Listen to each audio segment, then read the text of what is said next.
Tánaiste, first of all, I want to wish you and everyone else a happy Christmas. Tánaiste, Kappa Hospital put a plan in place for orthopaedic surgery, especially for children with scoliosis, spina bifida and other conditions. They estimated for the new plan they have put in place, Conor Green and his team, that they would be able to increase output by approximately 400%. There's about 100 children on their waiting list. I would have heard you, and indeed the previous Minister for Health, Simon Harris, speak in here and indeed in many an interview that they were going to solve this problem once and for all. This is 3, 4, 5, 6 years ago. There's children waiting 3, 4 and 5 years in acute pain. The HSE draft plan for 2022, and I will say in fairness to the Minister, he said that basically changes can be made, that it's a draft plan. But will this government make sure that this funding is given to take those children out of the pain and misery that they have endured over the last 3, 4 and 5 years? Thank you. Thank you, Deputy.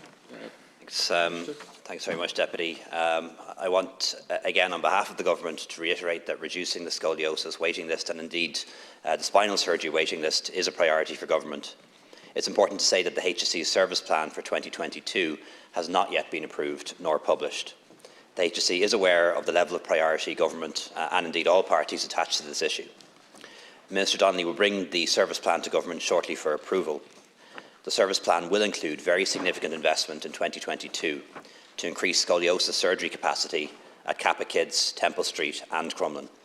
The HSE has received a number of specific proposals from the Children's Health Ireland in relation to scoliosis and will be in a position to fund these proposals. The full details will be confirmed in the service plan when published. Minister Donnelly has recently met clinicians in scoliosis and patient advocates to discuss this with them, and Minister McGrath wished me to re-emphasise the fact that he's allocating 22.2 billion next year for health, the largest budget for health in the history of the state, probably 50% more than it was only a few years ago. But as I've learned in trying to deal with that issue, both as Minister for Health and as Taoiseach, that it isn't just about money. The money will be allocated for these developments in these 3 hospitals, but as we will all find out, it's not just a matter of money, it's much more complicated than that, sadly. Thank you, Tánaiste. Deputy Fitzmaurice. Thank you, Tánaiste, for your reply. If the HSE is aware of the situation, which they should be over the last number of years, and indeed successive governments, it's very unusual that they'd leave it out of a draft plan if they're so up to date in it. I hope that Minister Donnelly will make sure that those children who are suffering, and yeah, you're right, money doesn't always solve everything, but if somebody with their team, in the likes of Conor Green, with the team, put a draft plan together, put the proposal that they can increase by 400%, well, surely they're held to account if that isn't done with the proposals they have done. And I would ask you, Tánaiste, and indeed the Minister for Health, to make sure that the funding is put in there, because it's not just in one part of the country. There's children affected right around the country waiting.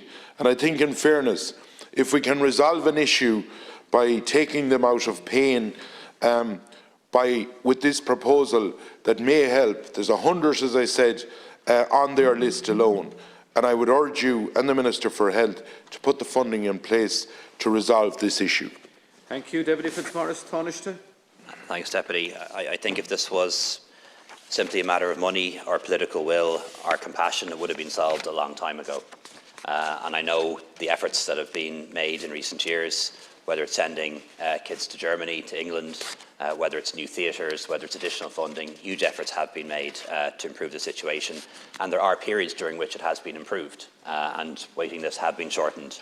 And then things go backwards again. And that, unfortunately, is the problem, the situation we've been in for a very long time. And often the difficulty relates to finding skilled staff, both medical and non-medical staff, willing to do this work and willing to continue to do this work for years and years on end. And that's been a real difficulty as well. But as I say, the HSE service plan is only in draft form, and I can confirm that it will include very significant investment to increase scoliosis surgery at Kappa, at Temple Street, at Crumlin. And I do hope that the HSE and those hospitals are able to spend that money next year, because they will have it. Thank you very much, Tánaiste.